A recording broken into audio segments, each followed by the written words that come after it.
Hello everyone, कैसे हैं friends. आशा करते हैं कि आप लोग अच्छे होंगे। तो आरआरबी एलपी का एडमिट कार्ड जारी हो गया है और आप लोग अभी तक डाउनलोड नहीं किए तो डाउनलोड कर लीजिएगा। डिस्क्रिप्शन में लिंक आपको प्रोवाइड कर दे रहा हूँ। हालांकि 25 तारीख का एडमिट कार्ड आपको जारी कर दिया गया। आप लोग अपना अपना शिफ्ट भी देख लिए होंगे और कौन कौन सी आपको गलती नहीं करनी है और आने वाले भी जो भी शिफ्ट होंगे उसमें आपको कौन कौन सी बातों को ध्यान रखना है और इन सारी चीज़ों को आप निश्चित तौर पर ध्यान रखेंगे तो कभी भी आपको कोई इशू नहीं आएगा और आपको ना तो घुसने से रोका जाएगा और ना ही आपको हड़बड़ाहट होगी और ना ही आपका पेपर खराब होगा, अन्यथा बहुत सारी चीज़ों से आपको प्रॉब्लम हो सकती है। तो आइए सबसे पहले देख लेते हैं आपको क्या क्या करना चाहिए और क्या क्या गलती नहीं करना चाहिए। वो सारी चीज़ें हम लोग अच्छे से देख लेंगे क्योंकि बहुत सारे लोग ऐसे होंगे जो कि पहली बार एएलपी का एग्ज़ाम देने जा रहे होंगे या बहुत सारे ऐसे भी स्टूडेंट होंगे जो कि CBT 1 मतलब कंप्यूटर बेस्ड पे टेस्ट पे पहली बार कंप्यूटर पे एग्ज़ाम देने जाने वाले होंगे। तो उन सब के लिए बड़ी सी वीडियो इंपॉर्टेंट होने वाला। बहुत सारी चीज़ ध्यान से सुनिएगा मेरी बातों को, जो भी सारी चीज़ें बता रहा हूँ। खास तौर से ये वीडियो उन लोगों के लिए बहुत ज़्यादा हेल्पफुल होने वाली है जो कि पहली बार कंप्यूटर बेस्ड पे कंप्यूटर पे एग्ज़ाम देने जा रहे हैं, CBT 1 में एग्ज़ाम देने जा रहे हैं। तो सबसे पहले करना क्या है कि आपको सबसे पहले आपको चाहे 25 को पेपर है, 26 को, 27, 28, 29 कभी भी पेपर है, आप लोग सबसे पहले एडमिट कार्ड को डाउनलोड कर लीजिएगा। ठीक, एडमिट कार्ड आप लोग डाउनलोड कर लेंगे और एडमिट कार्ड डाउनलोड करने के बाद से उसका 2 प्रिंट आउट निकालना, एक नहीं प्रिंट आउट निकालना। उसके क्या करना है देखिए, सबसे पहले मैं लिख रखा हूँ, उसका 2 एडमिट कार्ड का 2 फोटो कापी निकालिएगा। मतलब 2 फोटो कापी निकालिए, ये 2 प्रिंट आउट निकालिएगा और दोनों निकाल के ला के अपने पास रख लेना। और उसमें सारी चीज़ें क्या क्या ध्यान रखना, वो सारी चीज़ों को सुनो ध्यान से। जो एडमिट कार्ड जो डाउनलोड करोगे उसमें सबसे ऊपर होगा एक उम्मीदवार की प्रति। ये उम्मीदवार की प्रति मतलब जो तुम्हारी प्रति होगी। दूसरा मतलब उम्मीदवार प्रति मतलब वो तुम्हारे पास रहेगी। जब एग्जाम जब खत्म हो जाएगा तो तुमको प्रोजेक्ट दे दिया जाएगा कि भाई आप इसको लेके जाइएगा। इसमें होगा क्या कि एक तो तुम्हारा सिग्नेचर रहेगा, ठीक है, और एक तुम्हारा अंगूठे का निशान रहेगा। ठीक है, तो मतलब एक साइन करना रहेगा और एक अंगूठे का निशान रहेगा। ये 2 चीज़ें होती हैं, ये तुम्हारे प्रति पे मिलेगी। मतलब तुम साइन जो भी करोगे वो ये नहीं घर पे ही मत करके चले जाना, वो एग्जाम हॉल में जाना। जब तुम्हारा एग्जाम में जो भी रहेंगे वो बोलेंगे कि साइन कर लो, तब वहाँ पे उन्हीं के प्रेजेंट में तुम लोग साइन कर लेना। ठीक है, तो साइन करने के बाद से लास्ट जब आएगा टाइम, जब 45 से मिनट जब हो गया तो ये तुम्हारा एडमिट कार्ड ये लोग जमा कर लेंगे, फाड़ लेंगे। आधा देखो उसमें फाड़ने का, फाड़ के वो लोग रख लेंगे। दूसरी जो प्रति है वो आरआरबी की प्रति है। और आरआरबी की प्रति में कौन कौन सी गलती नहीं करनी वो ध्यान से सुन लो कि उसमें सबसे पहले एक राइटिंग आएगा लिखने के लिए। मतलब तुम देखोगे जगह छोड़ा गया है कि उसमें तुम कुछ ना कुछ लिखो, वो आपको अभी नहीं लिखना है। जब एग्जाम हॉल में जब जाएंगे तो वहाँ पे जो परीक्षा को जो कंट्रोल करने वाले हो वो खुद बोलेंगे कि जो आपकी स्क्रीन पर दिख रहा है उसको अपने हैंड राइटिंग में लिख दीजिएगा। तो तुम्हारी जो भी हैंड राइटिंग रहेगी, चाहे हिंदी में लिख लेना चाहे इंग्लिश में लिखना, दोनों तुम्हारे पर सुरक्षा के ऊपर है, लेकिन लिखना केवल एक, चाहे हिंदी में लिखना या इंग्लिश में लिखना, किसी भी लैंग्वेज में उसको लिख लेना और अपना अंगूठा का निशान दे देना, साइन दे देना। और उसमें फोटो लगाना है।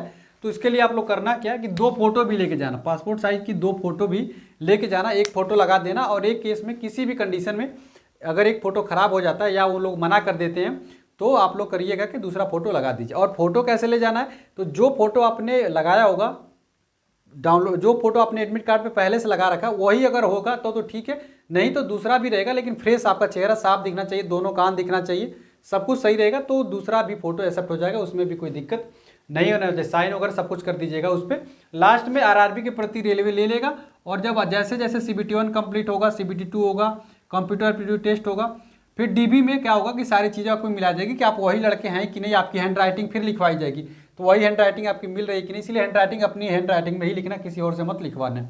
उम्मीदवार की प्रति ये आपको दे दी जाएगी, ये आप लेके घर आइएगा और इसको रख लीजिएगा, बड़ा काम आता है। लास्ट में ये सब मांगा जाता है कि आपके पास ये प्रति है या नहीं है।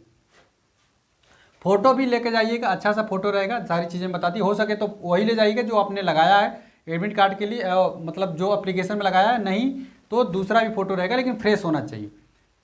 उसके बाद अगला क्या है कि आपको देखिए, पहले क्या होता था कि आदमी एक लेके चला जाता था, एक वैध फोटो एक पहचान पत्र ID कार्ड कोई भी एक लेकर आदमी चला जाता था, वो पहले मान लिया जाता। लेकिन अब ऐसा रेलवे ने मना कर दिया है कि आपको कम से कम 2 ID कार्ड लेके जाना। तो आप लोग करिएगा क्या कि एक तो आधार कार्ड नेसेसरी, आधार कार्ड आप लोग लेके जाइएगा, आधार कार्ड ले जाना ही ले जाना है। चाहे आधार कार्ड ले जाओ, चाहे आधार कार्ड की प्रिंट आउट जो निकलती है ना, प्रिंट आउट, उसको लेके जाओ। उसके अलावा तुम वोटर का ID ले जा सकते हो और पैन कार्ड ले सकते हो, प्रिंट कार्ड के प्रिंट आउट ले जा सकते हो, ड्राइवरी लाइसेंस ले जा सकते हो, स्कूल कॉलेज यूनिवर्सिटी का कोई भी रहेगा तो उसको ले जा सकते हो। उसके बाद से हाई स्कूल मार्कशीट में जो तुम्हारा फोटो रहेगा उसको ले जा सकते हो, बैंक की पासबुक ले जा सकते हो।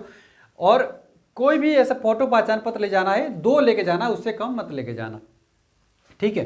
तो 2 लेके जाना है, भूलना मत, ये सबसे बड़ी चेंजेज है। तो 2 आपको मूल पहचान पत्र लेके जाना है। उसके बाद सबसे ज़्यादा बवाल आपको यहाँ पे देखने को मिलेगा कि चुने भाषा में अंग्रेजी भाषा में जो प्रश्न पत्र आएगा ना, उसके लिए आप अगर आपने अपने लोकल लैंग्वेज चूज करें, जैसे अगर मान लीजिए हमने हिंदी लैंग्वेज चूज किया, हिंदी लैंग्वेज को मैंने अगर सेलेक्ट किया है, तो जो मेरा पेपर आएगा वो हिंदी और इंग्लिश दोनों में आएगा, ठीक है। यदि आपने मराठी चूज कर लिया तो मराठी और इंग्लिश दोनों में आएगा। यदि बांग्ला अपने लैंग्वेज को चूज किया है तो बांग्ला और इंग्लिश दोनों आएगा। लेकिन अगर आपने गलती से केवल इंग्लिश को सिलेक्ट कर लिया है, केवल गलती से इंग्लिश को आपने सेलेक्ट कर लिया है, तो आपका पेपर केवल इंग्लिश में ही खुलेगा। तो इसके लिए आपको पहले से परेशान है तो हड़बड़ा मत जाना, इस चीज़ों को थोड़ा सा ध्यान में रखना, ठीक है। इस चीज़ को थोड़ा अच्छे से ध्यान रखना कि जो तुमने भाषा को चुना है उसी में तुम्हारा पेपर आएगा, उसके अलावा इंग्लिश में भी आएगा। लेकिन अगर केवल इंग्लिश को ही चूज कर लिया तो भाई उसका लोकल लैंग्वेज की जरूरत ही नहीं है, तो उसका केवल पेपर किस में रहेगा, अंग्रेजी में ही रहेगा, ठीक। अगला क्या है कि रफ सीट और पेन पेपर मिलेगा। तो रफ सीट और पेन पेपर लेके नहीं जाना है, वो सारी चीज़ आपको वहाँ प्रोवाइड करवाई जाएगी। रफ सीट के लिए कोई ले जाने की कोई ज़रूरत नहीं है, सारी चीज़ें आपको मिलेगी। बाकी आप इतने अच्छे स्टूडेंट हैं, इतने दिनों से आप मेहनत कर रहे हैं, तो निश्चित तौर पे आपको सिलेक्शन होगा ही होगा। और इलेक्ट्रॉनिक्स डिवाइस कोई भी, जैसे ब्लूटूथ हो गया और कोई भी इलेक्ट्रॉनिक्स डिवाइस है, गलती से भी लेके मत जाना, नहीं तो तुम्हारा रद्द कर दिया जाएगा कैंडिडेट। तो इस चीज़ को आप लोग बहुत अच्छे से ध्यान रखते हुए इलेक्ट्रॉनिक डिवाइस को बिल्कुल दूर रख दीजिएगा। रफ पेन सब कुछ मिलेगा वहाँ पे, रेलवे प्रोवाइड कराएगी, पानी वगैरह सब कुछ प्रोवाइड करवाएगी। पानी ले भी जाना तो फ्रेश वाटर ले जाना, मतलब जिस पे कोई भी सराउंडिंग कुछ भी लगा ना हो, मतलब एकदम ट्रांसपेरेंट बोतल लेकर जाना, वो भी सही है। उसके बाद से सबसे इंपॉर्टेंट चीज़ क्या रखना, कौन सी गलती मत करना कि जो भी आपका एग्जाम शुरू होने वाला है ना, एग्जाम के जो गेट क्लोजिंग का टाइम है उससे भाई पहले ही पहुँच जाना। किसी भी तरीके से एग्जाम टाइम पर मत पहुँचना। जो भी गेट क्लोजिंग का टाइम है, अगर गेट क्लोजिंग का टाइम जो भी रहता है, जैसे अगर मान लीजिए शिफ्ट 1 का 8:30 बजे अगर गेट क्लोजिंग का टाइम है, तो आप लोग 8:30 से पहले ही पहुंच जाना। अगर 1 मिनट भी अगर लेट कर दोगे तो एग्जाम में नहीं घुसने दिया जाएगा भाई। तो किसी की गलती नहीं है, रेलवे साफ रोक रखा है कि आपको 1 दिन पहले पहुंच जाना, एग्जाम सेंटर को सब कुछ देख लेना है, बाद में किसी भी तरीके से कोई परेशानी नहीं होनी चाहिए, और अपनी आवास वगैरह सब कुछ अपना देख लीजिएगा, ठीक है। तो यही है कि जो भी गेट क्लोजिंग का टाइम है उसके आधे घंटे पहले ही मेरे भाई पहुंच जाना, क्योंकि ये रेलवे में एक बार अगर गलती कर दिए तो फिर 5 साल आपको इंतजार करना पड़ेगा। ऐसा रिस्क कभी मत लेना, ठीक। तो सारी चीज़ों को ध्यान रखते हुए जो भी नए स्टूडेंट है वो लोग भाई पहले पहुँच जाना, और जो भी आपका टाइम रहेगा गेट क्लोजिंग का टाइम उसके पहले ही पहुँच जाना, मेरे हिसाब से पहले ही पहुँच जाना। गेट क्लोजिंग के बाद तो घुसने ही नहीं देगा, कतई रो गाओ कुछ भी करो, माँ बाप का कुछ भी बहाना दो, वो घुसने ही नहीं देता। तुम देखे भी होगे वीडियो, लोग पीट पीट के छाती पीटते हैं, लेकिन नहीं घुसने दिया जाता, इसलिए पहले ही पहुंच जाना, ठीक है। बाकी सारी चीज़ें मैंने आपको अच्छे से डिस्क्राइब कर दिया, और अपना एडमिट कार्ड वगैरह डाउनलोड कर लो, सारी चीज़ तो मैंने आपको बता ही रखी। चलिए, आशा करते हैं कि एक एक चीज़ मैंने सब कुछ अच्छे से समझा दिया। और ये आरआरबी प्रति का बिल्कुल अच्छे से ध्यान रखना, जो चीज़ में बताया उन्हीं के सामने लिखना, उन्हीं के सामने अंगूठा वगैरह साइन वगैरह सब कुछ करना, जो बोलेंगे वही लिखना, अपने हैंड राइटिंग में लिखना। चलो, आशा करते हैं कि चीज़ों को समझ गए हो। अगर वीडियो अच्छी लगी हो तो वीडियो को लाइक भी कर देना, और मेरे चैनल को भी सब्सक्राइब कर लेना, अपने दोस्तों में भी चैनल को सब्सक्राइब करने की बोलिए। और एक चीज़, हाँ, सबसे इंपॉर्टेंट बात कि जो 25 से एग्जाम शुरू होगा ना, तो उसका मैं रिव्यू लाऊंगा कि 25 में कौन कौन से क्वेश्चन आए थे, फर्स्ट शिफ्ट में कौन सा आया, सेकंड में आया था, थर्ड में।